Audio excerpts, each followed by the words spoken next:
19. Lucas 16, 19.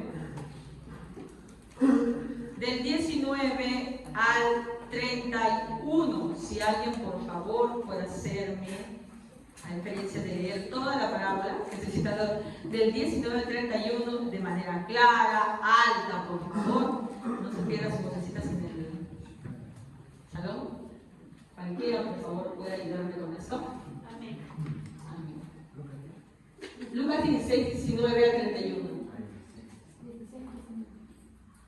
Había cierto hombre rico que se vestía de púrpura y lino fino, celebrando cada día fiestas con esplendidez. Y un hombre llamado Lázaro que se tiraba en el suelo a su puerta, cubierta de llagas, ansiaba saciarse de las migajas que caían de la mesa del rico. Además, hasta los perros venían y lamían las llagas. Sucedió que murió el pobre y fue llamado por los ángeles al seno de Abraham. Y murió también el rico y fue sepultado. En el Hades, el rico alzó sus ojos, estando en tormentos, y vio a Abraham a lo lejos y a Lázaro en su seno. Y gritando dijo: Padre Abraham, ten misericordia de mí y envía a Lázaro para que moje la punta de su dedo en agua y refresque mi lengua, pues estoy en agonía en esta llama. Pero Abraham le dijo: Hijo, recuerda que durante tu vida recibiste tus bienes, y Lázaro igualmente males, pero ahora él es consolado aquí, y tú estás en agonía. Además de todo esto, hay un gran abismo puesto entre nosotros y ustedes, de modo que los que quieran pasar de aquí a ustedes no pueden, y tampoco nadie puede cruzar de allá a nosotros. Entonces él dijo: Te ruego pues, Padre, que lo envíes a la casa de mi padre, pues tengo 5 hermanos, de modo que él los prevenga, para que ellos no vengan también a este lugar de tormento. Pero Abraham dijo: Ellos tienen a Moisés y a los profetas, que los oigan a ellos. Y el rico contestó: No, padre Abraham, sino que si alguien va a ellos de entre los muertos, se arrepentirán. Pero Abraham le contestó: Si no escuchan a Moisés y a los profetas, tampoco se persuadirán si alguien se levanta de entre los muertos. Gracias, hermana Sandra. Muy bien, brevemente nuestro hermano nos ha leído de qué se trata la parábola de rico y Lázaro, que es bastante conocida. Y aunque siempre cuando citamos esta parábola, pues nos remonta, nos hace recordar el infierno, ¿no? Como que muestra el infierno, ese no es el propósito primordial de la parábola, ¿no? El propósito primordial de la parábola es otro y lo entendemos solo si leemos algunos versículos atrás. Esto ya lo hemos hecho antes, así que yo voy a hacer lo que voy a leer hasta cuando lleguemos a donde ya habíamos llegado, por decirlo de alguna manera, ¿no? Sabemos que esta parábola la dice en un contexto cuando está hablando, como siempre, con los fariseos. Es increíble la misericordia que tenía Jesús con los fariseos, que una y otra vez les hablaba de distintas maneras sobre que su religiosidad no los iba a salvar y sobre que los conceptos que ellos tenían de la salvación estaban totalmente errados. Si bien es cierto, también muchas veces los ciega, porque les habla a través de parábolas, para que no entiendan los que no deben entender. Algunos de ellos sabemos por la Biblia, de Hechos, que sí llegan a ser salvos. No solamente en Hechos, también vemos en los evangelios que personas, por ejemplo, como Nicodemo, sí llegaron, ¿no?, a ser salvos, porque vemos al final, no por la parte cuando le pregunta a Jesús, ¿no?, ¿qué debo hacer para ser salvo?, sino más que todo después, cuando durante su sepultura él pide su cuerpo, igual que José de Arimatea, para sepultarlo, ¿ya? Entonces sí, incluso dentro de los fariseos habían personas que iban a ser salvas. En realidad la salvación no tiene una característica singular en las personas, sino más que todo está en el que da la salvación, que es nuestro Dios. Y una vez más, esta parábola está dedicada ¿para qué? Para destruir esa falsa seguridad que tenían los fariseos. Por eso es que anteriormente, como vimos la prédica pasada, él comienza a hablar de un mayordomo infiel. ¿Se acuerdan? Del mayordomo infiel, que cuando el Señor se entera de que había robado, bueno, de que había sustraído, había utilizado el dinero de él para sus propias cosas, pues le dice que lo va a despedir, que ordene de una vez, que le dé sus cuentas y que se vaya porque él no quiere trabajar más con él.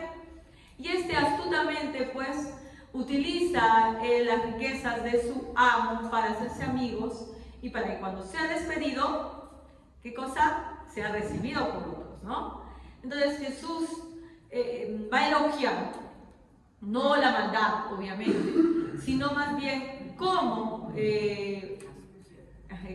cómo es de astuto este hombre, ¿no? Y cómo los hijos del reino de los cielos a veces quedamos cortos ante eso. ¿Cuál es la astucia de este hombre? Que este hombre, a pesar de tener nublado el juicio sobre lo que realmente es importante, utiliza estas riquezas para obtener amigos, ¿no? Y luego no quedar en la mendicidad. Pero ¿cómo los hijos de Dios no reconocen que las riquezas que poseen son de parte de Dios? Y cómo las utilizan para sus propios placeres y no para realmente, ¿cómo dicen?, hacer tesoros en el cielo. No que el cielo se pueda ganar, sino que las cosas que nos ha dado Dios ahora, nuestra propia vida, la salud, la inteligencia, talentos, capacidades que tenemos, son riquezas injustas.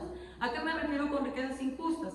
Son cosas que no nos pertenecen, ¿no? Es como en este caso del mayordomo, que solamente es un administrador de los bienes del amo. Igualmente, nosotros, nuestra vida, no es nuestra.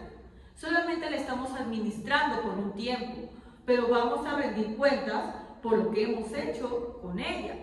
Y todas las riquezas injustas son las cosas de las cuales gozamos en este mundo, ¿no? Y que muchas veces utilizamos solamente para congraciarnos con nosotros mismos, para llenarnos nuestras metas, nuestros sueños, pero para nada se nos pasa por la cabeza que podríamos utilizar todos esos talentos, todas esas capacidades, ¿para qué cosa? Para servir a Dios. No para congraciarnos con Él, porque sabemos que la salvación no se compra, sino para servirlo en agradecimiento por lo que nos ha dado. Ahí se ve y le dice Jesús, donde están tus riquezas está tu corazón. En sí no es que tú des algo para que te den la salvación, es que muestras dónde realmente está tu corazón. Una persona que se olvida de Dios, que solamente se dedica a sí mismo a trabajar, a lo que se va a estudiar, a tener sus propias metas, ¿no? Está evidenciando que su tesoro, sus riquezas están en este mundo y por lo tanto no es de Dios. En cambio, él que durante su vida dedica todo lo que tiene para servir al Señor, evidencia que su mirada realmente es de fe y no está en este mundo, sino está en lo que espera después, ¿verdad? Entonces, cuando escucharon esto los fariseos, se burlaron de Jesús, como lo podemos leer en el versículo 13, ¿no? Jesús concluye y dice, ningún siervo puede servir a dos señores, porque o aborrecerá al uno y amará al otro, o estimará al uno y menospreciará al otro. No podéis servir a Dios y las riquezas. Y oían también todas estas cosas los fariseos, que eran avaros, ¿verdad? Y se burlaban de él. ¿Por qué se burlaban de él? Porque los fariseos, cuando escuchaban sobre las riquezas y como sobre que las riquezas no deberían concentrar nuestra vida, ellos se burlaban. Porque para ellos las riquezas era una evidencia ¿de qué? De la salvación. Se habían refugiado en algunos pasajes del Antiguo Testamento donde decía que Dios recompensaba a los que lo obedecían, para decir que todo lo que tenía riqueza gozaba de la bendición de Dios. Por eso su especial cuidado en acumular riquezas, para que la gente pensara pues que ellos eran salvos, congraciados, los agraciados de Dios. Entonces lo que viene a hacer Jesús con esta parábola, que es inmediatamente después del rico y Lázaro, quitarles esa falsa seguridad de que sus riquezas son evidencias de ser salvos. Entonces, ¿el propósito cuál era? ¿Quién lo ha apuntado? Destruir una falsa seguridad de la salvación.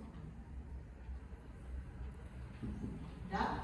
Y para ejemplificar esto, incluye en la parábola primero, ya vimos, a un rico. Del rico ya hablamos todo, pero vamos a hacer un breve resumen nada más, porque ya vimos todo del rico. El primer problema que tenía el rico eran sus riquezas, ¿no? Vemos que era ostentoso, vemos que cada día pues hacía banquete, estaba vestido de púrpura, lo cual quiere decir que se concentraba en sus riquezas, ¿verdad? Estaba preocupado por disfrutarlas y por mostrarlas al resto, ¿ya? Y Jesús destruye esa creencia que ese disfrute, esas riquezas que tiene, son de parte de Dios. Ahora nosotros pues no lo entendemos así porque ya hemos escuchado las escrituras hace mucho tiempo y siempre se piensa que no, los ricos les es más difícil entrar al reino de los cielos. Pero estamos hablando del contexto judío en donde se pensaba que los ricos ya tenían el cielo ganado, pues mostraban aquí que tenían el favor de Dios. Entonces, lo primero que hace Jesús es mostrar que las riquezas no evidencian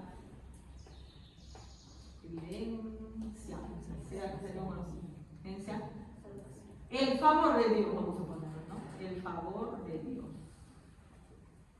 ¿no? Las riquezas no evidencian el favor de Dios. Vamos a comenzar desde aquí. Las riquezas no evidencian el favor de Dios. Pero también muestran algo más, que después lo vamos a analizar más, pero como salteamos algunas partes, vimos que cuando el rico está en el infierno, clama a ¿quién? ¿A Dios? A Abraham, ¿no?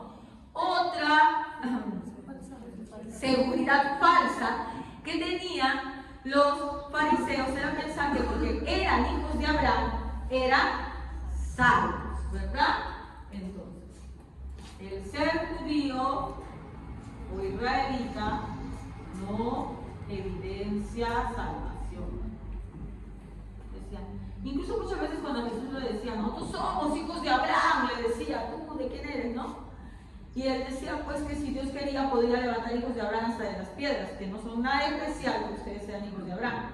Y de verdad, entendiendo el contexto, ¿no? De que el pueblo de Dios, el pueblo escogido de Dios, no es una nación étnica, ¿verdad?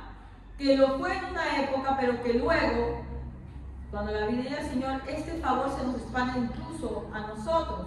Y en la actualidad, cuando leemos ya el Nuevo Testamento, vemos que muchas veces se cita, ¿no?, al pueblo de Dios. Y el pueblo de Dios se refiere también a aquellos que, siendo gentiles, han sido insertados dentro del olivo, ¿verdad? Nosotros que somos injertos, ¿ya? Entonces, eso de que yo soy judío, de que porque soy judío soy hijo de Abraham, eso no tiene nada que ver. Pero ellos pensaban que porque eran hijos de Abraham, no eran salvos. Eso también les resultó bastante difícil de entender a los discípulos, ¿no? Recuerden que cuando Pedro es enviado a la casa de Romanos en Cornelio, no entiende primeramente, porque lo mandan, ¿no? Dios le tiene que mandar primero un sueño para que él se dé cuenta de cómo es, va, y cuando ve que el Espíritu Santo también se derrama sobre ellos, comprende que los gentiles también tenían acceso a la salvación, que no era solamente, como pensaban, de los judíos, sino era para todo aquel que se arrepentía y recibía a Cristo, ¿verdad? Ya, y el último problema, y el más fuerte que evidenciaba claramente que el rico no iba a ser salvo, ¿ya? ¿Qué cosa era? Su falta de misericordia. ¿Dónde vemos eso? Porque, si bien es cierto, la palabra en ningún momento nos dice que el rico maltratara a Lázaro, lo botaba, le pateaba, le decía, ay, vete de aquí, mendigo cochino. Estaba ahí y él nunca hizo nada por ayudarlo. Le era indiferente que estuviera una persona en esa condición en las afueras de su casa, ¿no? Sabemos que la Biblia describe que Lázaro estaba en una condición pésima, ¿verdad? Estaba tirado, no podía moverse. Si estaba en la puerta es que alguien lo había dejado ahí. Es más, la Biblia dice, alguien lo dejó ahí.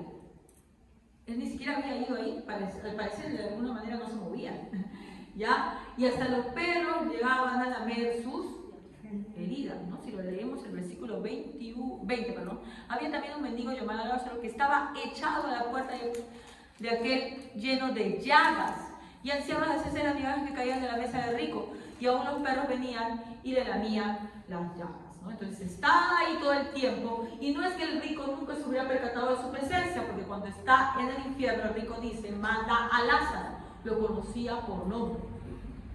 ¿Cuántas personas conocemos por nombre? A veces tenemos hasta vecinos que no sabemos su nombre, ¿sí o no?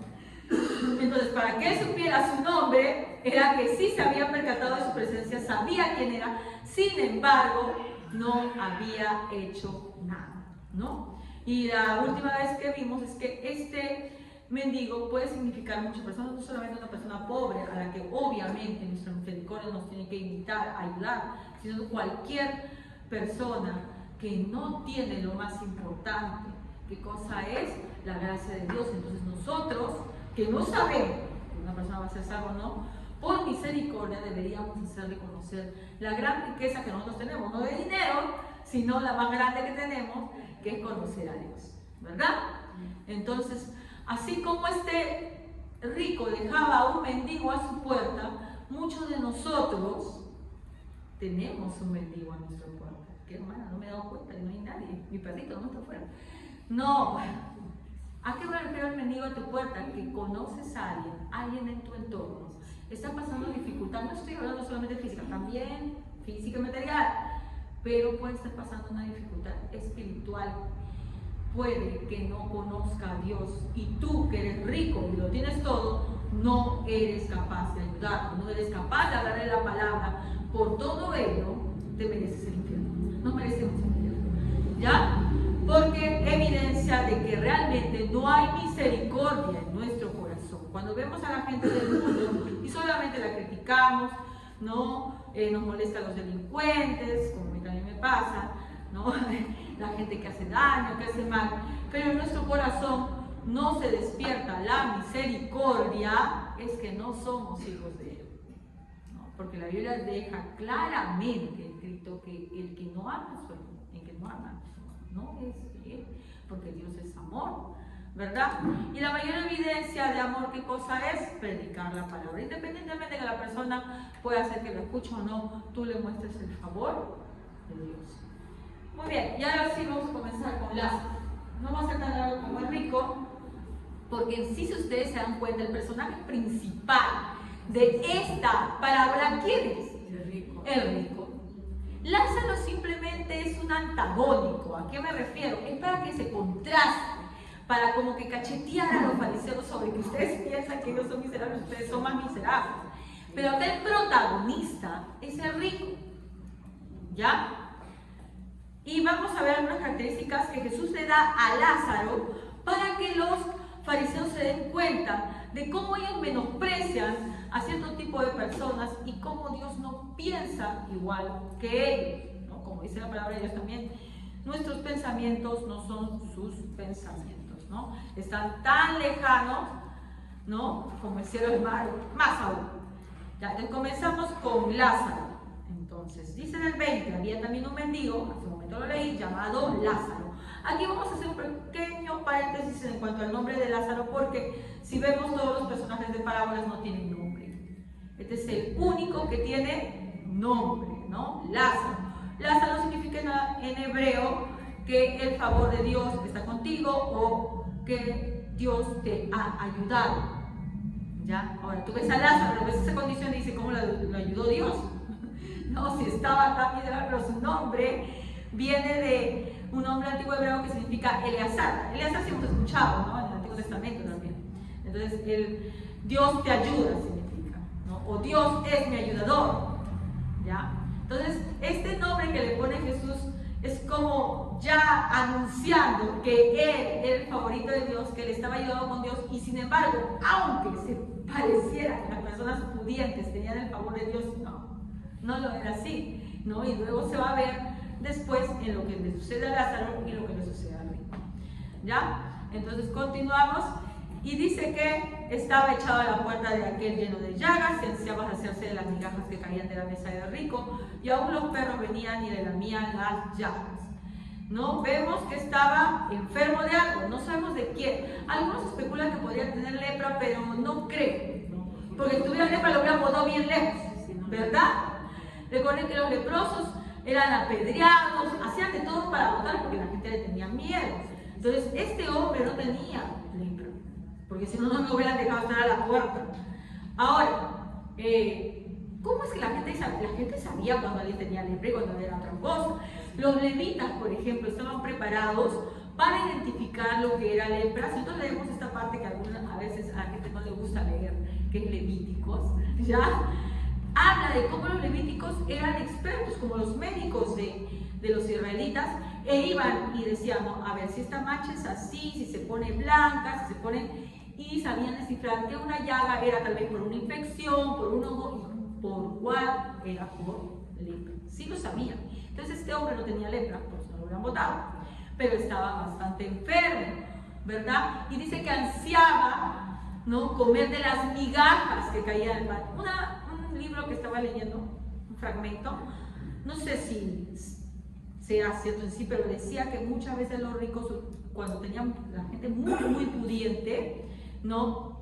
Ustedes saben que los judíos tenían la costumbre de lavar sus manos, ¿no? No porque supieran de higiene, sino porque era parte de sus ritos. Pero dicen que algunos que eran demasiado pudientes utilizaban la masa de panes para limpiarse, ¿no? Y lo tiraban luego, pues. Entonces, esto era lo que ansiaba Lázaro, aunque sea eso comer. Eso me conmovió bastante. Dije, nunca estaba en esa situación. ¿Alguna vez han estado en esa situación, hermanos? No. La verdad es que yo no. A pesar que he tenido no hemos sido pudientes, hemos tenido cosas bastante difíciles con mi mamá, con mi hermano, pero nunca he experimentado el hambre. O sea, hambre de que no me cocinan hasta la noche, no, hambre de no comer días, no, a días, hablo de días, porque una vez después tiene hambre, llega a su casa, estoy hambriento, dice, me muero de hambre, y de verdad no te estás muriendo de hambre porque has comido el día anterior, ¿no? Realmente el hambre, que significa no comer nada durante días, ese es el hambre que tenía este hombre, ¿no? Su condición era pésima. Y luego nos dice que hasta los perros se le acercaban a lamerlo. Quiere decir que tampoco tenían fuerzas. ¿Por qué? Miren, los perros no es como, ay, tu lindo perrito, te cariño, qué bonito eres. Los perros eran como ratas para los judíos. Se metían y ellos los botaban, los echaban, les tiraban de todo. Ya era algo sucio, un animal que no era mascota. Nosotros pensamos en la mascotita porque los hemos domesticado. ¿Ya? Entonces cuando Jesús hace comparaciones con los perros, no está diciendo, uy, qué lindos animalitos. No, habla de prácticamente ratas. Si el mendigo ni siquiera se podía zafar de que los perros le estuvieran lamiendo, no era porque decía, ya gracias perrito por lamerme, sino porque no tenía ni siquiera las fuerzas para poder espantarlos, ¿no? Ahora, entonces, aclaremos algo. La condición que expresa este hombre no es para decir, uy, los pobres entonces van a ir al cielo, porque muchos judíos también pensaban, o por ahí decían, bueno, pues no sé, a mí me ha tocado mal acá, puede ser, ¿no? Había toda una serie de especulaciones en la mente, aunque la gran mayoría parecía que pensaba que los pobres eran porque estaban malitos de Dios, ¿no? Por algún motivo. Pero no queremos decir para nada con esto que los pobres se van a ganar el cielo, porque como vimos la vez pasada, uno puede ser un miserable siendo rico y puede ser un miserable siendo pobre.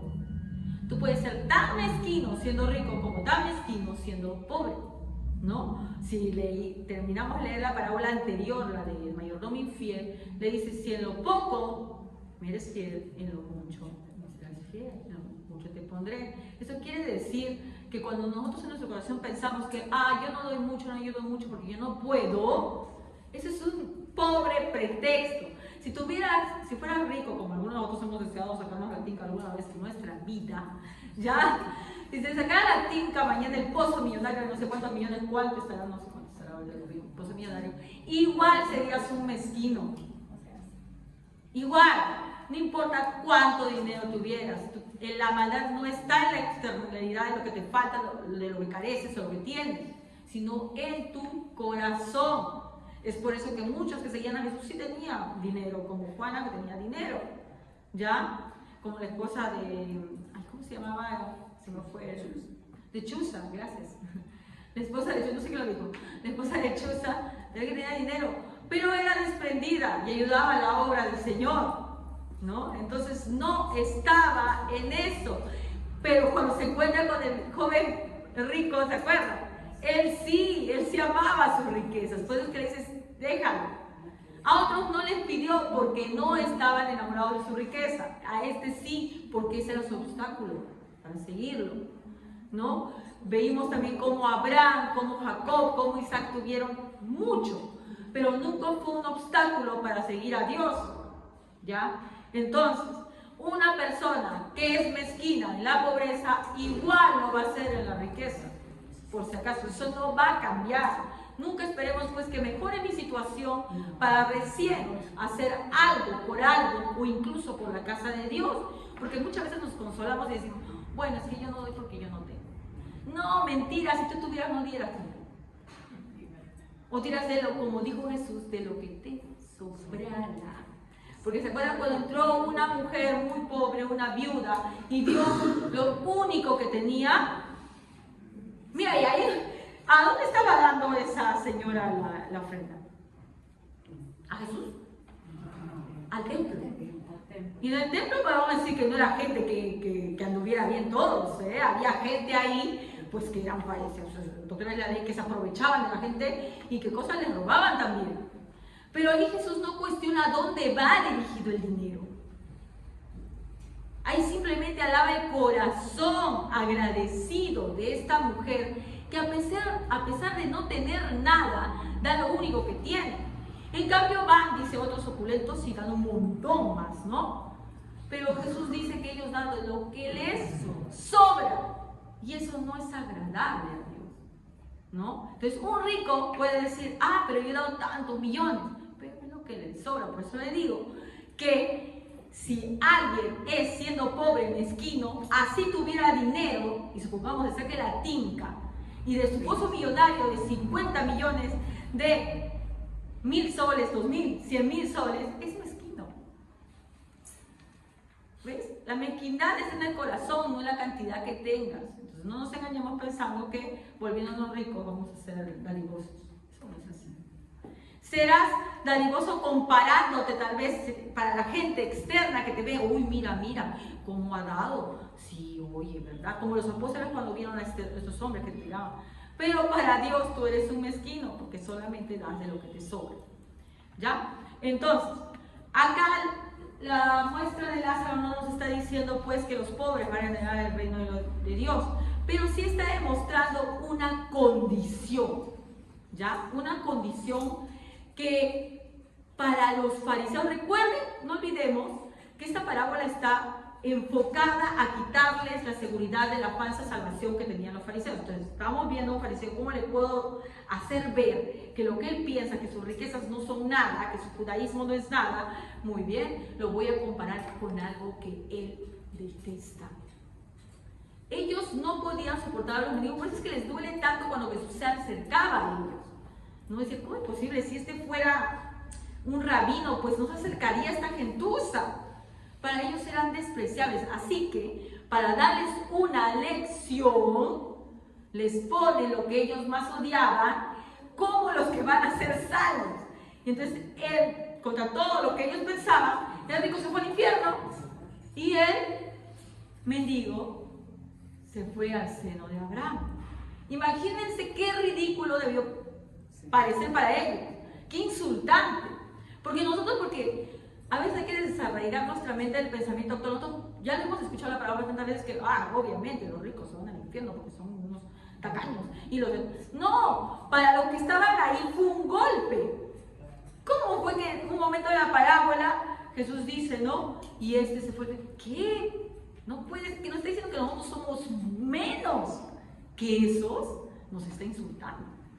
¿Ya? Entonces era una manera de, por decirlo, cachetearlos y decir, mira, ¿qué condición describe en Lázaro? ¿Ya? Primero su condición expresa necesidad, ¿no? Vamos a buscar en, Mateo 18, 3 y 4. Mateo 18, 3 y 4.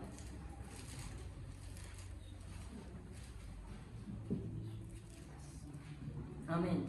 Entonces dijo, les digo la verdad, a menos que se aparten de sus pecados y vuelvan como niños, nunca entrarán al reino del cielo. Así que el que se vuelva tan humilde como este pequeño es el más importante en el reino del cielo.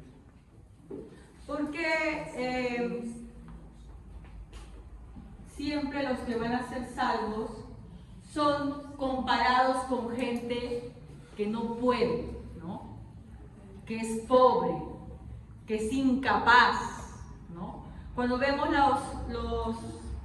las bienaventuranzas, vemos que bienaventurados los pobres de espíritu, no estamos hablando de pobreza material, pero habla de gente que tiene una necesidad, que ansía algo, que sabe que es incapaz. Cuando Jesús lo compara con los niños, no es por su inocencia, porque nadie es inocente, sino por la condición que tienen ellos de dependencia, ¿verdad? Un chiquito te puede patear y decir, ay, no te quiero, mamá, y luego viene con la mamá, ¿sí o no? Cuando se cae el chiquito, ¿a dónde va a mirar? A su mamá, ¿verdad? O a su papá si está cerca. ¿Qué hacen cuando quieren algo? ¿A quién jalan de la falda? ¿Verdad? Si alguien les hace algo, se van a quejarse. Esa es la condición que quiere Dios que tengamos con Él. ¿Ya? No es que los niños, ay sí, los niños van a ir al cielo porque son inocentes. Nadie es inocente. Nadie lo es. ¿Ya? Vean a mi pequeño, Santiago. Santiago podría, si tuviera más fuerza, y eso es mi temor cuando él crezca, que te puede dar un golpe por quitarte algo que él quiere, porque todavía pues hay muchas cosas que él no conoce. Nuestra inclinación siempre va a estar a obtener lo que queremos por cualquier medio, ¿verdad? Y los niños no son diferentes, solamente que son más pequeñitos y no pueden hacer otra cosa, ¿ya? Pero en este caso Jesús se está refiriendo a que los niños tienen una necesidad limpia, pura, totalmente dependiente de sus padres, ¿no? Ellos saben, de alguna manera, que ellos necesitan, que no pueden hacer nada sin sus padres. Por eso les dice bienaventurados los que son como niños, ¿verdad? Y en este pasaje que acabamos de leer, disculpe, ¿quién lo leyó? Mauricio. ¿No? Nos dice, de cierto os digo que si no os volvéis y os hacéis como niños, no entraréis en el reino de los cielos. Así que cualquiera que se humille como este niño, este es el mayor del reino de los cielos. Cualquiera que se humille como este niño, cualquiera que se vaya ante Dios y decir, yo no puedo, Señor, yo no puedo salvarme a mí mismo, te necesito a ti. ¿Entienden? Entonces, esa es la condición. Mira, es que Jesús lo detalla y parece que a veces ni yo misma nunca lo había entendido y dice acá. Así que cualquiera que se humille como este niño, que vaya a mis pies como este niño y diga, no puedo, papá, ayúdame. De esa misma manera, ante nuestro Dios tenemos que ir. ¿Ya? Entonces, la primera condición que expresa Lázaro es esa condición de necesidad. Él no podía moverse del lugar. Vemos que los perros le lamían las llagas, ¿no? Y él no se espantaba. ¿Por qué? Porque no podía. ¿Qué tendría? No lo sé. Pero no podía absolutamente nada. Dependía de que tal vez cayera algo de comida para él, ¿no? Bueno, además de su condición de necesidad, vamos a ver que su condición también nos expresa que la gloria es totalmente de Dios. La gloria solo para Dios. ¿Dónde saca usted su hermana? Ya. Vamos a buscar en 1 Corintios del 1:27 al 29. 1 Corintios 1 del 27 hasta el 31, perdón. 31. Sí, Corintios. Si lo encuentra, por favor, lo lee en voz alta. Sino que lo necio del mundo escogió Dios para avergonzar a los sabios, y lo débil del mundo escogió Dios para avergonzar a los fuertes, y lo vil del mundo y lo menospreciado escogió Dios, y lo que no es para deshacer lo que es, al fin de que nadie se jacte en su presencia, mas por él estáis vosotros en Cristo Jesús, el cual nos ha sido hecho por Dios sabiduría, justificación, santificación, redención. 31. Para que, como está escrito, el que se gloríe, no se gloríe en el Señor. Gloríese en el Gloríese en Señor. el Señor. Te gloríese en el Señor. No, nos habla de que Dios ha escogido lo que es menospreciado, lo necio, ¿no? Lo inservible, lo vil. ¿Por qué? Para que la gloria sea solo de Él. ¿Por qué es que coge aquí como ejemplo a una persona en una condición pésima? ¿Y por qué se lo restriega en la cara a los fariseos? Le está diciendo, oiga, no importa que no tengas riquezas, que te quedas hijo de Abraham, eso no te salva. La salvación la doy yo. Y si quiero de esto que tú piensas y menosprecias, a él lo salvo y a ti no. Entonces, coge un ejemplo de una persona que está en una condición miserable, que ellos despreciaban, para decirle que la salvación no te pertenece a ti. No se evidencia porque tú tengas riqueza, porque tú seas próspero, porque tú seas judío. La salvación la doy yo y la doy a quien me plazca. Y a propósito nos dice Pablo que lo hace de esta manera para que la gloria solo sea de él. Porque no le podemos dar otra interpretación a lo que acaba de leer nuestra hermana Emilia, ¿no? Lo necio del mundo escogió Dios para avergonzar a los sabios, y lo débil del mundo escogió Dios para avergonzar a lo fuerte, y lo vil del mundo y lo menospreciado escogió Dios, y lo que no es, para deshacer lo que es, a fin de que nadie se jacte en su presencia. Yo fui bueno, por eso Dios me salvó. ¡No! Mas por él estáis vosotros en Cristo Jesús, por Dios está con Cristo, el cual os ha sido hecho por Dios sabiduría, justificación, santificación y redención, para que, como está escrito, el que se gloríe, gloríese en el Señor. ¿Verdad? Muy bien. Entonces, le pone ese contraste para que se den cuenta que la salvación no es de ellos. Y bueno, también para que esa condición expresa una vez más su falsa creencia de pensar que las personas que eran miserables no tenían el favor de Dios. Juan 9, 1 hasta el 3. Juan 9, 1. El versículo 1 al versículo 3, por favor. Juan. Cuando Jesús salía del templo, vio por el camino a un joven que había nacido ciego. Los discípulos le preguntaron a Jesús: Maestro, ¿quién tiene la culpa que este joven haya nacido ciego? ¿Fue por algo malo que hizo él mismo o por algo malo que hicieron sus padres? Jesús le respondió: Ni él ni sus padres tienen la culpa. Nació así para que ustedes vean cómo el poder de Dios lo salva. Una vez más, ¿no? ¿Qué hacen sus discípulos? Expresan la creencia de esa época. Ven a un hombre ahí, ¿no? Con una enfermedad, bueno, en este caso ceguera, ¿no? Y todos los hijos de esa época eran mendigos. Todos los enfermos eran mendigos porque como creían que estaban malditos por Dios, no le daban trabajo. Así que estaban mendigando. Y le dicen, ¿y este por qué está así, Señor? ¿Pecó su padre? ¿Pecó él? Y entonces le dice, ninguno, ¿no? Bueno, todos somos pecadores, pero le dice, no es por eso, sino ¿para qué? Para que la gloria de Dios se manifieste. Una vez más nos está diciendo lo que Pablo había dicho en Corintios, ¿no? Es justamente así, porque Dios se quiere manifestar en él. Dios quiere dejar claro que Él puede hacer de algo que para los demás es menospreciado, algo de gloria para Él, ¿verdad? Entonces va a deshacer esa creencia que tenían los judíos de que la gente pobre era una gente desfavorecida de Dios, ¿verdad? Ya sabemos que el favor de Dios no se concentra en que tú tengas muchas riquezas, ni que tampoco seas pobre. La pobreza no te va a salvar, sino solamente en que Él, ¿no?, le place salvarte a ti. Ya, hasta ahí hemos visto la condición de Lázaro. Ahora vamos a comenzar con lo que va a ser bastante fuerte, pero creo que nos vamos a quedar hoy día bastante, ¿ya? Pero ni rayando la parte de arriba, porque lo que comienza ya ahora es la muerte y el infierno.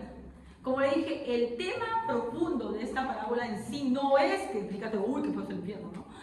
pero sí es dar a comprender a los fariseos que tenían una falsa creencia de salvación y que la verdad que todo lo que creían no estaba bien interpretado en la Biblia. Ellos conocían mucho las escrituras, pero no las habían interpretado de manera correcta y de esa manera las estaban enseñando a los demás. ¿Ya? Entonces, como acá abajo no van a poder ver nada, me costaba, creo yo, vamos a poner algo que comienza aquí, que sería primero, antes de irnos al infierno, ¿qué tienes que hacer? Si te vas al cielo o al infierno antes, ¿qué tienes que hacer? Morir. La muerte. Arrepentirme, yo no me quiero. Ya. Comenzamos entonces con el versículo. A ver, dice que murieron los dos, ¿no? Ya. Aconteció el 22. Aconteció que murió el mendigo y fue llevado por los ángeles al seno de Abraham. Y murió también el rico y fue sepultado. Sabemos que todos vamos a morir, ¿verdad? Obviamente. Alguien dijo alguna vez que la muerte es el gran emparejador, el gran igualador, porque todos mueren, el rico y el pobre. Pero esto, si eso es cierto, no es tan verdad. Porque uno se va para un lado y otro para el otro, ¿ya?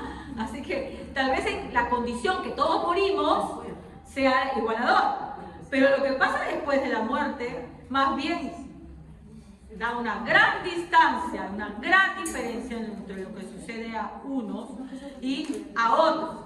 Pero antes de pasarnos de lleno a las partes escabrosas donde ya hablamos del infierno y cómo es que entendían ellos el infierno, hay que entender algo que dice acá. El rico fue llevado ¿a dónde? ¿Al rico? ¿Qué dice? Pues literalmente. Ahorita no, antes de eso. Antes de eso.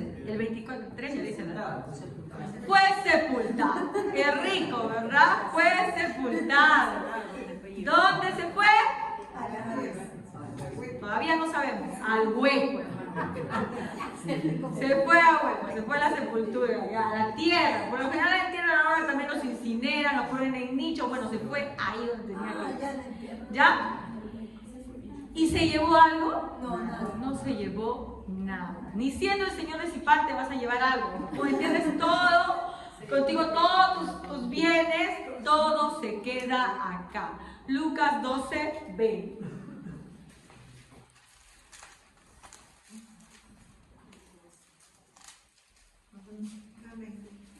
Pero Dios le dijo, necio, esta noche vienen a pedir tu alma y lo que has provisto, ¿de quién será? Ah, mire. Necio. ¿Qué dice la versión? Pero Dios le dijo, qué tonto eres, esta misma noche vas a morir y otros disfrutarán de todo esto que has guardado. Ese está mejor.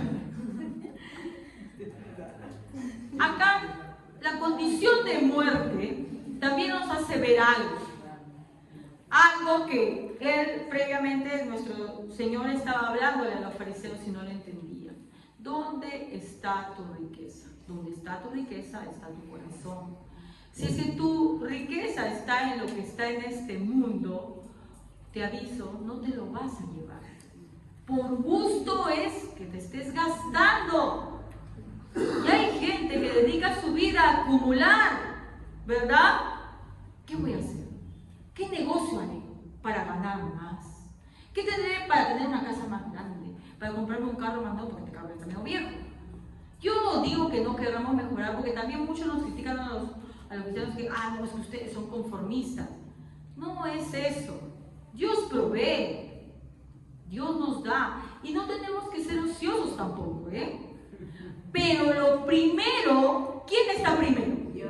Dios. Cuando tu corazón se inclina más para acumular bienes en este mundo que en Dios, está mal. ¿Ya? Y no digas en tu corazón, es que yo acumulo bienes para luego ayudar a la iglesia. ¡No! Si viene siendo nosotros tenemos que aportar, tal vez ayudar a la iglesia, no porque Dios necesite tu dinero, sino porque tú necesitas dar y dejar de estar aferrado a tu riqueza. Es para que aprendas a desprenderte de lo que no importa. No porque Dios necesite tu dinero. Porque puede ser que algunos diezmen, otros no diezmen, que unos ofrenden y otros no ofrenden. Y puede ser que un día nos voten en el local, otro día tal vez no. Tal vez terminemos en la calle. La obra de Dios no va a seguir porque tú des o no des. Entonces no voy a dar, hermanas. Pero refleja cómo es tu corazón. Y entonces Jesús le dice a este hombre, necio, hoy viene a llevar tu alma. ¿Y de quién va a ser lo que has guardado? ¿De quién será? ¿Qué haces concentrándote en cosas que no te vas a llevar? No te vas a llevar nada de eso. Todo se va a quedar aquí. Entonces, hay que preguntarnos cuánto tiempo le dedicamos a las cosas de este mundo. Y no hablo solamente de riqueza, de muchas cosas. Conocimiento banal, cuidado de nuestra... No digo que esté mal cuidarse, que vamos a ver todas despeinadas, desgreñadas o desgreñados por ahí. Pero ¿cuánto tiempo le dedicamos a eso? ¿Y cuánto tiempo le dedicamos a Dios? ¿Cuántas veces no estoy en su casa por trabajar, porque tengo un trabajo, porque me dejaron una asignación, me dejaron qué sé yo? Y no estoy dejando de lado lo que yo digo verbalmente que si hago, ama a Dios sobre todas las cosas. Habla de todas las cosas. Porque Dios no es alguien que se va con medias tintas. No dice, dame un tiempito los domingos, dame un tiempito. No te dice eso. Como Dios pide algo a cambio de la salvación. ¿Qué? ¿Que la compramos? No. Tu vida entera. No pide menos. Él no se anda con minucias. ¿Ya? No es que con mi vida yo voy a comprar la salvación. Es que alguien que ya es salvo no tiene en cuenta su vida. Porque sabe y tiene claro que no le pertenece. Ya no vivo yo, mas Cristo vive en mí. No le resulta difícil poner en primer lugar a Dios. Entonces, vemos cómo este rico es arrojado ¿a dónde? A una sepultura. Y todo lo que tenía, ¿para quién fue? Para los demás, como la versión de la hermana Katy nos ha leído, ¿no? Otros se van a aprovechar de tus cosas. Tú no. No te lo voy a llevar. Pero hay otro que también, bueno, pues yo estoy haciendo para mis hijos, porque yo quiero que disfruten. ¿Tú qué sabes que tus hijos lo van a disfrutar? Porque tu hija que está se casa con alguien, se lo quita todo y se acabó. ¿Sabes que así de cruel es Dios? Así es, pues. Así es. No dices, sí, no, ya por lo menos a mi hijito, a mi hijita le voy a dejar. Tú no sabes lo que va a pasar con tu hijo o con tu hija. Va a venir el yerno malvado que sabe mundano y va a disfrutar de todo lo que tú has hecho. Todo lo que tú te esforzaste por años. Ni siquiera va a salir. Y luego le va a sacar la vuelta y la va a botar a ella. Y es trágico mi escenario. Pero son cosas que pasan. ¿Qué pasa? ¿Es así o no? O por su mala cabeza tu hijo, quién sabe, dice, ay, ya no tengo plata, voy a hipotecar mi casa. Ya fue la casa. También. Tanto te esforzaste, ¿para qué? No digo que no lo hagas, no digo que no seamos unos conformistas. Digo que en todo primero pongamos a Dios. Muy bien, ya dejando esta parte de la muerte, que todos vamos a morir. Vamos al versículo 23, que es donde comienzan las cosas escabrosas. El 23 nos dice, y en el Hades alzó sus ojos, y estando en tormentos vio de lejos a Abraham y a Lázaro en su seno. ¿Ya? Nos habla de Hades o el Gehenna. Jesús siempre menciona el Hades y el Gehenna. ¿Ya? Jesús va a ser el gran predicador del infierno. Muchas personas van a encontrar, incluso religiones, que no creen que el infierno sea, ¿no?, un lugar realmente que es algo tal vez metafórico, ¿no?, que implica sufrimiento. Por ejemplo, los testigos de Jehová creen que el alma va a ser aniquilada y que creo que el infierno es acá y toda la cuestión. Y otras religiones más hablan de eso, del que el alma no va a ser como aniquilacionismo, ese nombre tan difícil, ¿no? De que los malos pues van a ser aniquilados, simplemente y los buenos van a así vivir la vida eterna. Pero Jesús no da eso como ejemplo, no dice eso. Ya para eso vamos a diferenciarlos porque en la Biblia encontramos varios términos. Encontramos Hades, Gehenna, encontramos Seol. ¿Ya? E infierno, o lugar de muerte, o el abismo, y no sé qué cosa más. Ya, primero vamos a diferenciar sobre lo que no es el infierno, que vendría a ser el Seol o Sheol, que he mencionado varias veces en el Antiguo Testamento. ¿Ya? Muchas veces en el Antiguo Testamento dice ir al Seol, al Sheol. El Seol es simplemente la muerte. ¿Ya? Vamos a verlo en Job 7:9. ¿Ya?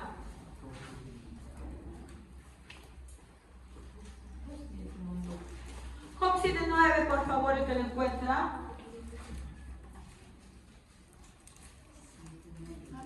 Como la nube se desvanece y se va, así el que desciende al Seol no subirá. ¿Ya? Está hablando de que la persona que cosa va a morir, ¿verdad? Lo acaba de leer nuestra hermana Cielo. Como una nube se desvanece y pasa así, el que desciende al Seol no subirá. El que se mueve, ahí se quedó. Al sepulcro, en otra versión dice al sepulcro, más claro. Está hablando simplemente de la muerte. Otro versículo, Salmos 89:48. Salmos 89:48. Amén. ¿Qué hombre vivirá y no verá muerte? Y dará su vida del poder del Seol. Ah, ¿qué está hablando? ¿De qué? A ver, en otras versiones. Muy bien, gracias, Cielo. 48. Bien hay que viva y no muera jamás, porque puede escapar del poder del sepulcro. Sepulcro, muerte. Entonces, cuando la Biblia nos habla del Sheol o Seol, nos habla del sepulcro, de la muerte. Y algo que justo hoy día conversaba con mi esposa, ¿no? Que yo siempre había entendido mal. Números 16:33. ¿Qué dice Números 16:33? Una escena que en las películas es muy representada. 16:33. 33. Amén. Así que descendieron vivos de la tumba junto con todos los que pertenecían. La tierra se cerró encima de ellos y desaparecieron de entre el pueblo de Israel. Gracias, hermano. Yo cuando leía, acá dice, ellos con todo lo que tenían descendieron vivos al Seol. Ya en mi versión dice así. Ajá. Y se abrió y se los tragó a ellos y a su familia, junto con la gente y las posesiones de Jehová. Ahí ni siquiera menciona sí dónde van, simplemente que se los tragó. En las películas, si ustedes ven, han visto Moisés, ya Moisés, el de los 10 mandamientos, el más conocido, y luego también el último Moisés que hicieron de estas novelas brasileñas que hacen. Tú ves que se abre la tierra y como que hay un fuego abajo que está. En realidad lo que dice es que sí, se abrió la tierra y los tragó, ¿ya? Pero no es que fueron al infierno, por eso es que viene la creencia de que el infierno se debajo de la tierra y luego salen de que no sé qué, quiénes rusos se escalvaron, hicieron un hueco y escucharon los gritos. Ya, ¿sí o no? ¿Han escuchado eso? Entonces dicen, no, sí, en el centro de la tierra porque ahí hay lava, hay magma, por lo tanto ahí están todos muriéndose en el infierno. No, cuando habla que se abre la tierra y los traga el Seol, es que cuando se abrió la tierra fue directo a una sepultura. Se enterraron ahí y murieron. Se abrió la tierra para que hubo seguramente, Dios hizo un gran sismo, un gran terremoto, y ustedes han visto cómo se abre la tierra en los grandes terremotos, ¿verdad? Y ahí cayeron todos esos que habían pecado, ¿verdad? Coré, esa es la rebelión de Coré, ¿verdad? Coré y todos los que habían querido usurpar el lugar de Moisés y que habían hablado mal de él, cayeron ahí y murieron, descendieron al Seol vivos, dice. Porque cuando se cerró la tierra encima de ellos, estaban vivos, se habían ahogado con toda la tierra que les cayó encima. Murieron horriblemente. Ya, pero no es que se fueron directito al infierno. Bueno, se fueron al infierno, pero no en el infierno de la tierra, ¿no?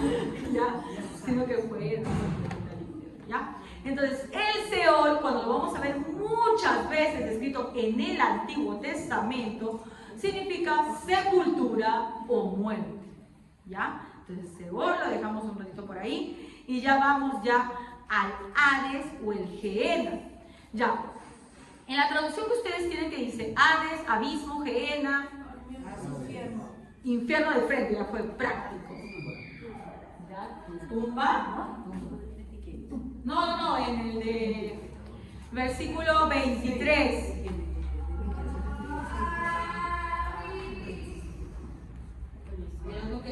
En realidad lo que Jesús dijo no fue Hades, porque Hades es un término más bien griego. ¿Ya? Ustedes han visto, ¿no?, los caballeros del Zodiaco. ¿Sí o no? Sí. No mientan. No mientan, porque ustedes caballeros se han visto los caballeros del Zodiaco. Y han visto la saga de Hades. Le digo, no mismo. Hermanos, de verdad no ven nada. Ni siquiera el ejemplo puedo darle. Ya. Espérense un momento. Algunos dicen de frente infierno, ¿verdad? Pero cuando Jesús habla, no habla de Hades, habla del Gehenna. Déjame verle cómo se escribe. Estoy buscando cómo se escribe porque no quiero escribirlo mal. Se me acaba de perder. Gehenna. ¿Sí? ¿Ya me deletrea, por favor? Creo que es así, ¿no? O el Valle de Hinnom, que es con H. Ya.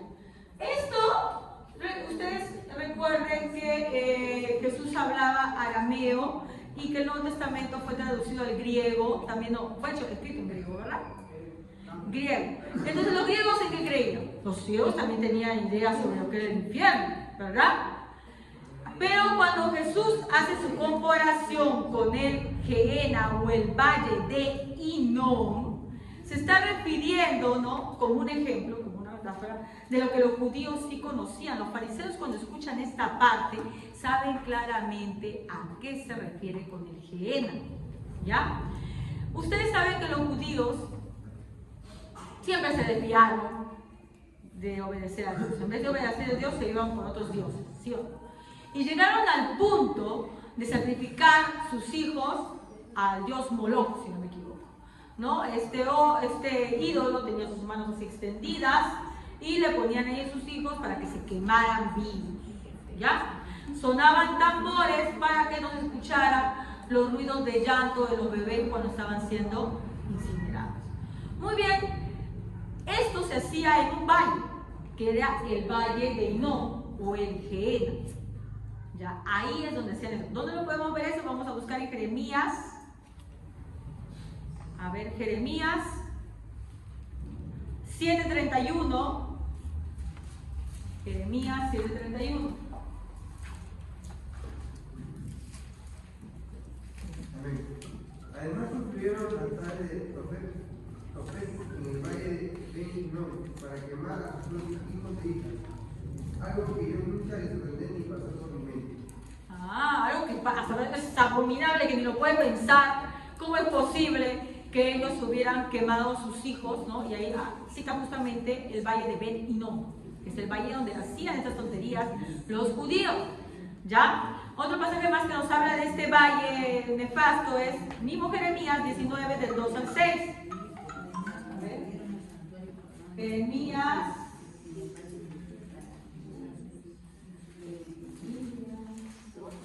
Decía que era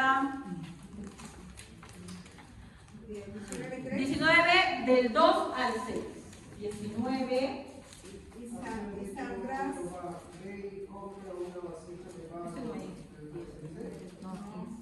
saldrás al valle del hijo de Hinnom, que está a la entrada de la puerta oriental, y proclamarás ahí la palabra que yo te hablaré.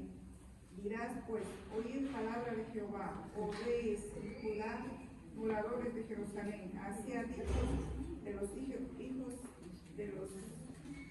Así dice Jehová de los ejércitos, Dios de Israel, y aquí yo traigo mal sobre este lugar, tal que todo el que oyere la repiña los oídos. Hasta el 6 de hoy, hermana. Y edificar lugares altos de Baal para quemar con fuego a sus hijos y holocaustos al mismo Baal, cosa que no les mandé ni hablé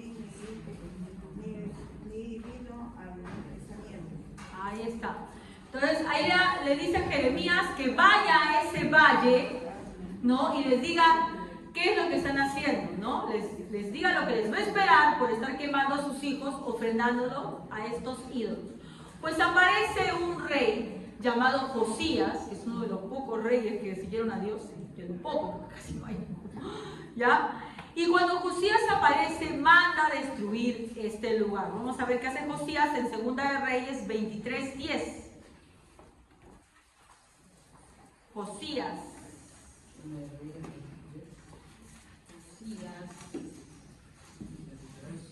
En 1 de Reyes 23:10. Amén. Además, Josías destruyó el horno que estaba en el valle de Ben Hinnom, para que nadie pudiera quemar allí a sus hijos o hijas como sacrificio en honor a Milcom. ¿Se dan cuenta? Aparece Josías y va a frenar bueno, por un tiempo, ¿no? Porque los israelitas siempre se paran desviando, pero va a hacer de esto, comienza a hacerse ya un vertedero de desechos. Los ídolos, todos fueron tirados ahí, fueron quemados. Incluso muchos de los que se habían desviado, ¿no?, del camino de Dios también fueron tirados ahí a quemarse, ¿no?, por haber matado a niños. Entonces, cuando Jesús habla de este lugar, le dice el Gehenna, ¿no?, como un infierno. Es una forma de que ellos comparen cómo va a ser el infierno. Ellos sabían cómo era ese lugar. Siempre estaba ardiendo el fuego ahí, quemando todo. Incluso la gente, por ejemplo, que nadie le reclamaba el cadáver, también era tirado ahí, como un vertedero de basura, de inmundicia, perros, animales muertos, todo. Y siempre se estaba quemando. ¿Por qué? Porque si no se quemaba, ¿qué pasaba? Olía horriblemente, ¿verdad? Y había cadáveres aguzanados, medio chamuscados, ¿no?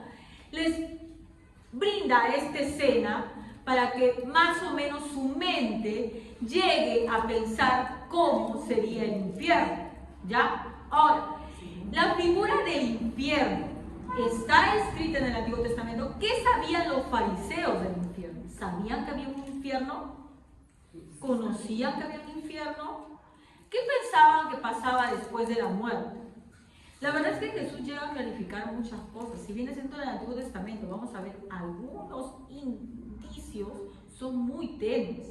Y bueno, pues serán tergiversados para que la gente no escuchara cosas como el día de hoy.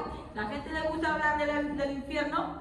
Hay muchos predicadores que incluso callan la predicación del infierno, ¿no?, que es una doctrina básica, para complacerse con las personas, para que la persona no diga: ay, no puede haber un Dios que sea bueno y mande a la gente al infierno. Muchos predicadores dicen no, que no es verdad, que es una metáfora, una alusión. Pero Jesús lo repite tantas veces que a menos que no creamos en Jesucristo, pues tenemos que creer que existe un infierno. Y dice varias de sus características, ¿no?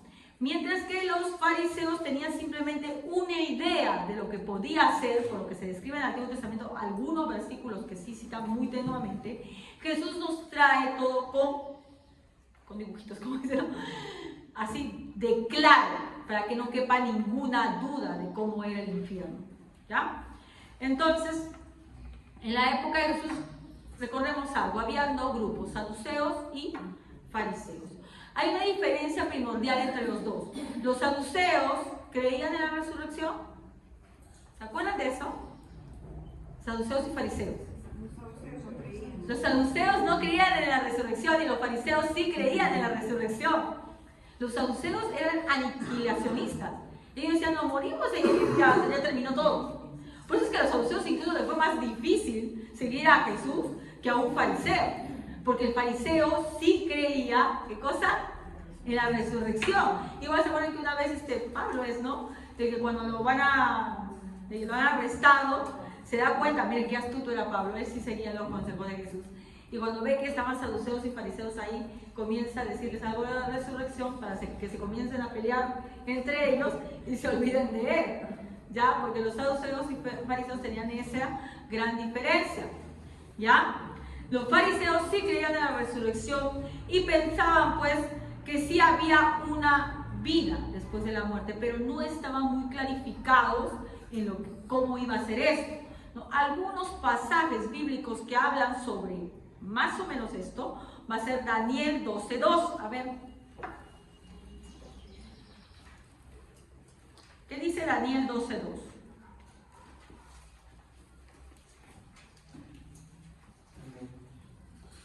Se levantaron muchos de los que están muertos y enterrados, algunos para vida eterna y otros para vergüenza y deshonra eterna. Ya. Acá nos está diciendo en Daniel que van a afrontar ¿qué cosa? Resurrección.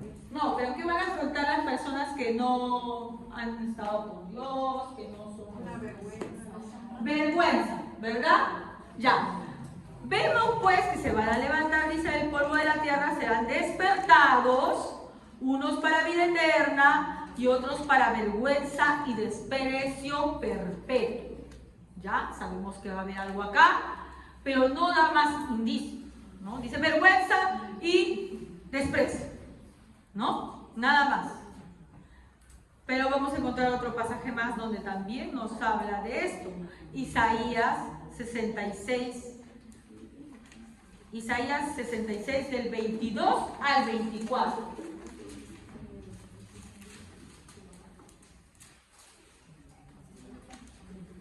Porque así como perdurarán en mi presencia el cielo nuevo y la tierra nueva que yo haré, así también perdurarán el nombre de los descendientes de afirma el Señor.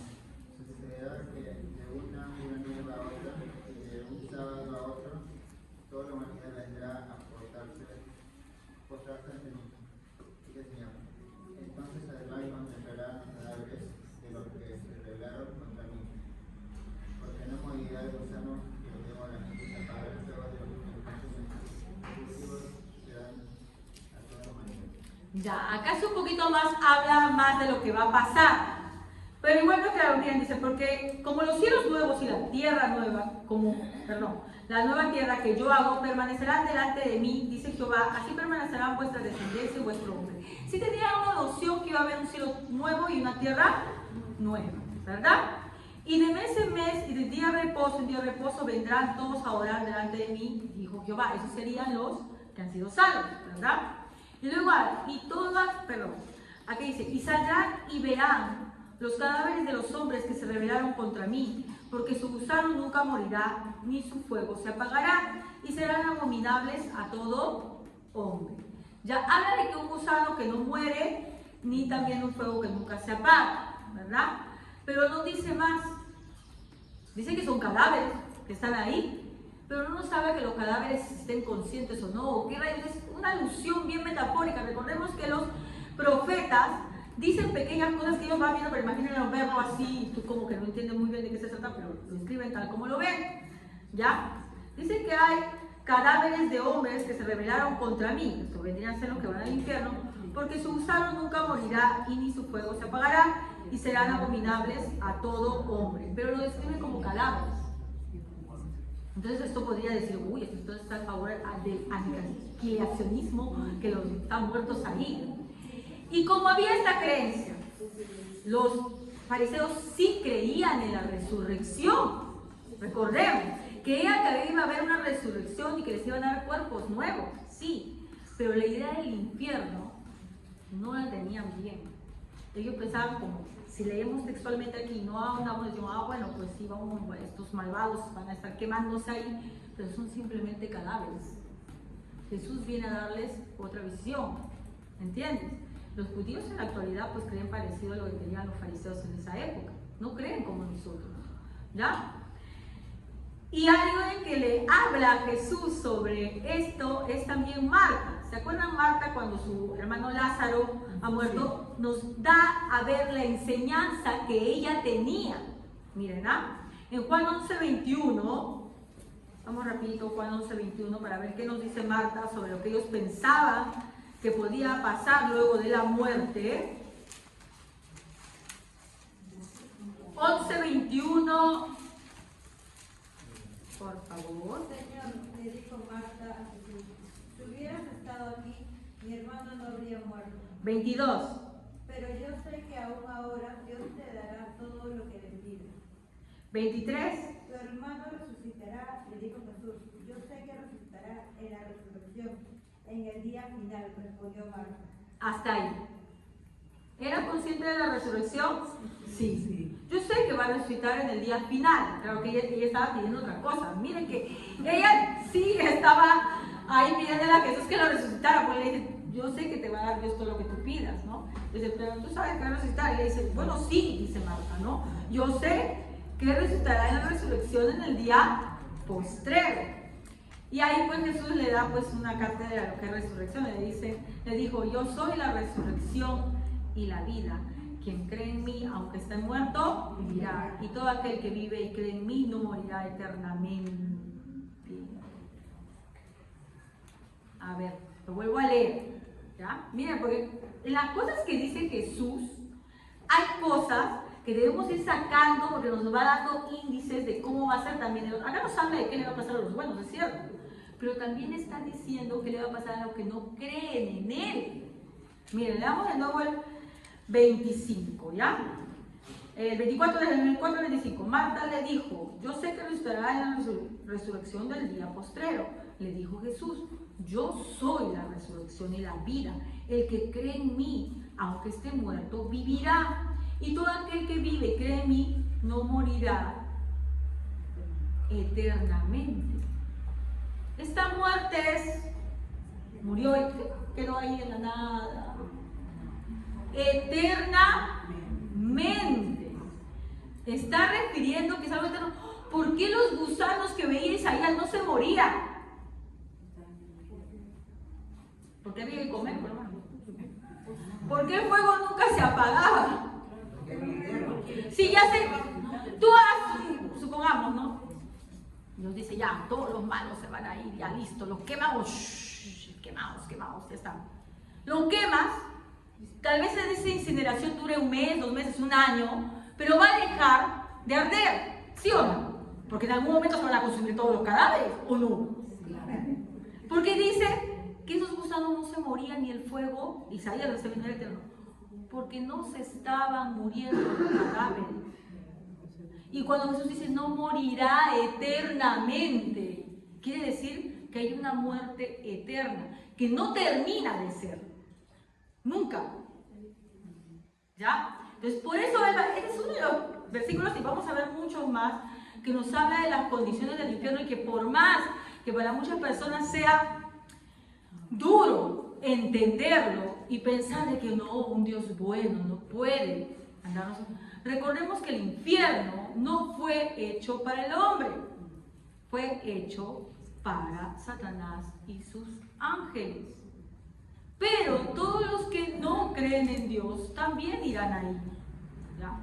Entonces Marta, cuando le dice esto, Jesús pues está diciendo que hay una muerte eterna, ¿no? Voy a poner aquí, no va a ser como ¿ya?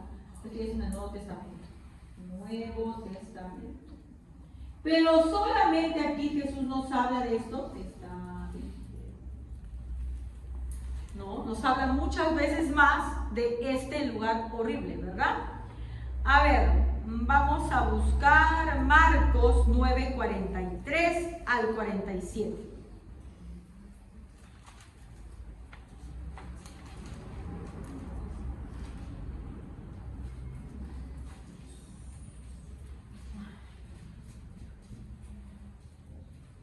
Marcos 9:43.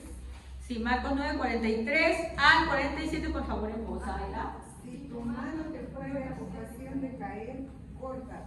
Mejor te es entrar en la vida manco que teniendo 2 manos ir al infierno, al fuego que no puede ser apagado, donde el gusano de ellos mueren y el fuego nunca se apaga. Y si tu pie te fuere ocasión de caer, córtalo. Mejor te es entrar a la vida flojo que teniendo 2 pies es ser echado en el infierno, al fuego que no se puede ser apagado, donde el gusano de ellos no mueren y el fuego nunca se apaga. Ya, muy bien. Como sabemos ya, los judíos que estaban escuchando esta parábola y las palabras de Jesús siempre, sí conocían más o menos que iba a haber un destino feo para la gente que no había creído en Dios, ¿verdad? Pero no había mucha luz sobre ello. Pensaban pues que era un lugar donde iban a estar los cadáveres, pudrifaciéndose, ahí no va a quedar, ¿verdad? Pero aquí Jesús se comienza a describir que ese fuego, que ese gusano no muere, ¿no? En realidad, Jesús era conocedor de las Escrituras, ¿no? Y está describiendo claramente cómo en realidad se tenía que entender ese pasaje. Y como la hermana nos ha leído, dice, si tu mano te fuera ocasión de caer, córtala, mejor te es entrar en la vida manco que teniendo dos manos ir al infierno, al fuego que no puede ser apagado. Es permanente, ¿verdad? Donde el gusano de ellos no muere y el fuego nunca se apaga, porque nunca se acaban de quemar, porque nunca se acaban de comer los gusanos todo lo que tienen. Y si tu pie te fuera ocasión de caer, córtalo, mejor te es entrar a la vida como que teniendo dos pies se le echaba al infierno, el fuego que no se, otra vez dice, ¿no? El fuego que no puede ser apagado, donde el gusano de ellos no muere y el fuego nunca se apaga. ¿Por qué tú repites tanto algo? Para que entiendas. Mira, no hagas eso porque te voy a dar. ¿Nunca le has dicho eso a tu hijo? Sí. ¿Le has dicho una vez? Deja, te voy a dar. ¿Y estás entendiendo? La próxima vez ya no voy a hablar. Voy a ir de frente. Es lo mismo. ¿Por qué Jesús repite tantas veces lo mismo? Porque está advirtiendo, ¿verdad? Y si tu ojo te fuera ocasión de caer, sácalo. Mejor te es entrar en el reino de Dios con un ojo que teniendo dos ojos ser echado al infierno, donde el gusano de ellos no muere y el fuego nunca se apaga. Una y otra vez. Yo no estoy diciendo que el gusano sea literal, pero de que es un tormento eterno, es eterno. ¿Ya? De que el fuego sea literal. No sé qué tipo, mi pobre mente no llega a comprender cómo es realmente, ¿ya? Pero las descripciones que nos da Jesús es algo que evidencia sufrimiento eterno, ¿ya? Fuego que no se apaga. ¿Alguna vez te ha quemado algo? Y cómo parece que ya no está, le echas un montón de agua, ¿verdad? Pero sigue quemando como si seguiría ahí. ¿Has sentido algunas veces quemando? Sigue quemando, obviamente no te sigues cocinando, pero sientes que sigue ardiendo y arde y arde y arde, ¿verdad? Las personas, por ejemplo, que se queman, sufren mucho. Es un dolor tan intenso que necesitan ser inyectados con morfina, con mucho más para no poder aguantar el dolor, ¿no? Entonces, está refiriéndose Jesús a un sufrimiento eterno. Vamos a ver dónde más Jesús nos habla de este lugar. Mateo 25, 41. ¿Qué dice Mateo 25, 41? Luego el rey se dirigirá a los de la izquierda y dirá: fuera de aquí, ustedes los malditos, al fuego eterno preparados para el diablo y sus demonios. Gracias. Bueno, acá nos deja claro de que ese fuego no es para nosotros, ¿verdad? Luego dirá que estarán a su izquierda: apártense de mí, malditos, al fuego eterno preparado para el diablo y sus ángeles. Y bueno, hace toda la discusión: no tuve hambre y ustedes no me dieron nada. Mira, como acá describe lo que a Lázaro lo dejaba el rico, pues, ¿no? Y mira, tuve hambre y ustedes no me dieron nada de comer. Tuve sed y no me dieron nada de beber. Fui forastero y no me dieron alojamiento. Necesitaba de ropa y no me vistieron. Estuve enfermo y en la cárcel y no me entendieron. Ellos también le contestaron: Señor, ¿cuándo tenemos hambriento, sediento, o como forastero necesitado de ropa, o enfermo o en la cárcel y no te ayudamos? Él le responderá: les aseguro que todo lo que no hicieron por el más pequeño de mis hermanos, tampoco lo hicieron por mí. Aquellos irán, en el 46, al castigo eterno, y los justos a la vida eterna. Es eterno. Entonces, esta idea del aniquilacionismo, en donde la gente deja de existir, no es verdad. Porque muchas veces Jesús dice que el castigo no es momentáneo, no es una sola vez, es eterno. ¿Ya? Entonces, hermanos, hasta ahí sería, porque no pienso adentrarme más en lo que es el infierno. Las señas que tenemos del infierno son las que les he citado, algunas más en la Biblia, pero como dije, el propósito de la parábola de rico y Lázaro no es en sí escribir ¡oh, el infierno!, sino es hacerles ver a los fariseos que pensaban que estaban tan tranquilos, ¿no?, pensando que ya tenían la salvación garantizada, porque ellos pues eran hijos de Abraham, porque ellos demostraban la bendición, la prosperidad que les había dado Dios, que tenía que advertirles que no era así, ¿verdad? que en realidad ustedes no se están yendo a ningún cielo, no se están yendo al cielo, el seno de Abraham, como ellos pensaban que se llamaba, ¿no? Sino se están yendo a un destino terrible, ¿verdad? Bueno, gracias a Dios muchos de ellos sí escucharon y se convirtieron, pero otros no, ¿ya? En realidad no quiero todavía analizar más de esta parábola porque recién hemos entrado al infierno, ¿no? El versículo 23, porque vamos a ver qué pasa ahí y algunas características más que hay, ¿no? Porque estamos viendo que luego el rico ahí comienza a conversar, comienza a orar, comienza a pedir que le traigan algo, quiere que le vayan a hablar a sus hermanos. Una pregunta que siempre me pasó por la mente es ¿por qué es que él manda a hablar a sus hermanos para que no vengan al infierno? ¿Era bueno este rico, qué buena gente que era, por eso no se iba al infierno pensando eso? No, no es por eso.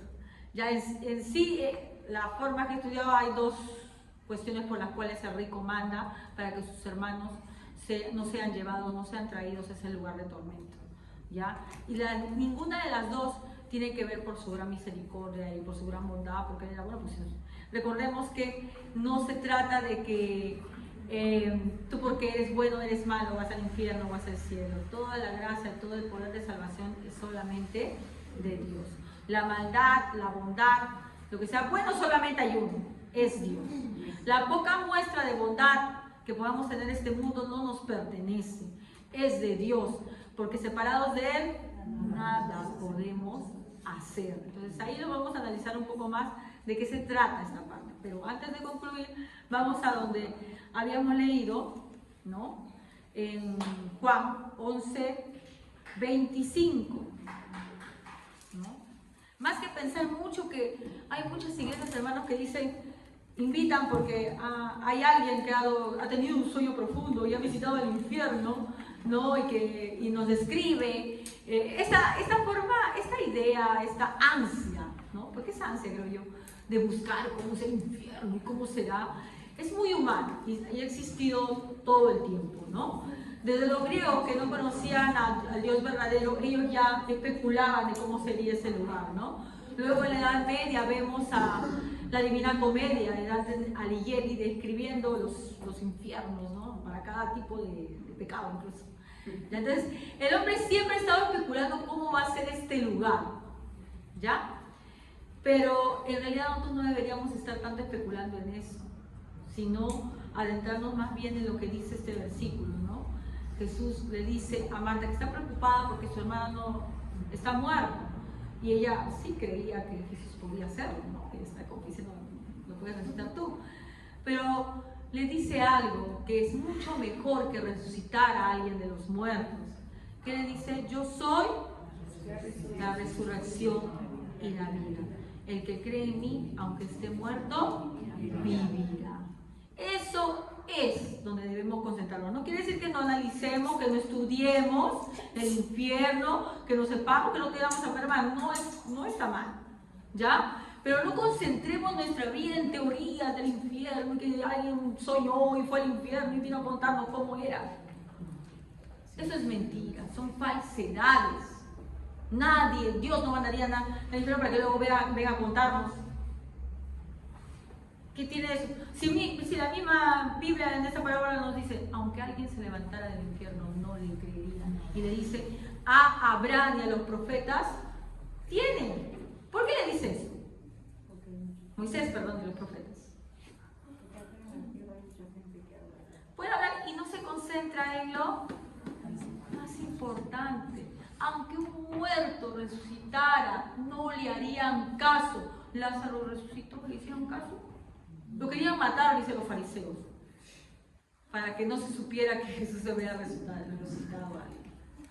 No importa si los muertos se levantan de las tumbas. El que no va a creer porque su corazón está duro, endurecido, como una vez, creo que sí les conté, ¿no?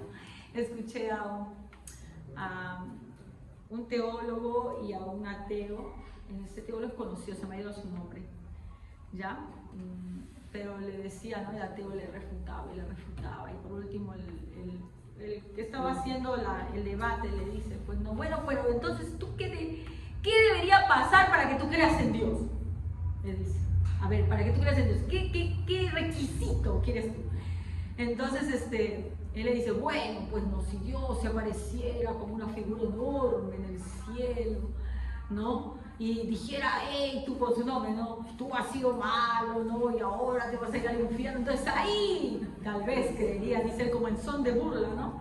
Y el teólogo le dice, le mira así y le dice, mira, si tuvieras eso dirías que es una alucinación, igualito no creerías. ¿Por qué? Porque la incredulidad está en el corazón. Incluso si fuera un muerto, pero si fuera un muerto, pues que no es, y te hablara para el que no se va a convertir, le encontraría alguna explicación, diría que es un extraterrestre, qué sé yo. Pensaría cualquier cosa menos que ese Dios. Por eso dice, a Moisés los profetas tienen la palabra de Dios. Si la palabra de Dios no la cree, no importa qué portento milagroso hagas, si el corazón está duro. Los judíos vivieron, hermanos, milagros enormes. Los que estaban en el desierto vieron abrirse el mar, maná del cielo. No creyeron. Piden señal, decía Jesús, piden señal, no les voy a dar ninguna señal. Decía, porque el ver señales, hermanos, si tú ves señales, acarrea más condenación, ¿sabías? ¿De acuerdo que dice, oh, tú pobre, ¿cómo le dice? Esa parte de Capernaum, ¿no? No pensáis eso. Si es que en ti, ¿no? Si es que en Sodoma y Gomorra se hubieran hecho los milagros que en ti se han hecho, hace tiempo se hubieran convertido. Y a ellos los condena mucho más, porque tuvieron, gozaron de todo y no lo hicieron. Entonces la gente cuando tiene el corazón endurecido, no importa. Por eso es que mucha gente pues dice, piensan, algunas iglesias que van a ganar almas, captando con esas historias del infierno, o ven aquí que te voy a curar, te voy a librar del demonio, no sé qué cosa más. Falso, el corazón no arrepentido no se va a renovar por eso, no van a nacer de nuevo por eso. El único que hace eso, el único que puede convertir un corazón de piedra a un corazón de carne es Jesucristo. Por eso le dice aquí, por eso terminamos, ¿no? Yo soy la resurrección y la vida. El que cree en mí, aunque esté muerto, en eso concentrémonos más que todo, hermanos. Igual nos falta mucho para analizar, si Dios mediante el día viernes continúa, ¿no? Vamos a ponernos de pie y vamos a orar.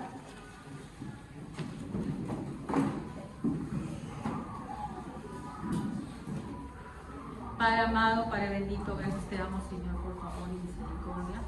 Te suplico, Padre Santo, que Dios mío nos ayude, Padre Santo, a que nos mantengamos firmes contigo, Señor. Nuestro corazón a veces tambalea, Señor, nuestras emociones, Señor, nos engañan, Señor. A veces estamos molestos, preocupados por muchas cosas, Señor, y nos distraemos de ti, Señor. Estamos tan empecinados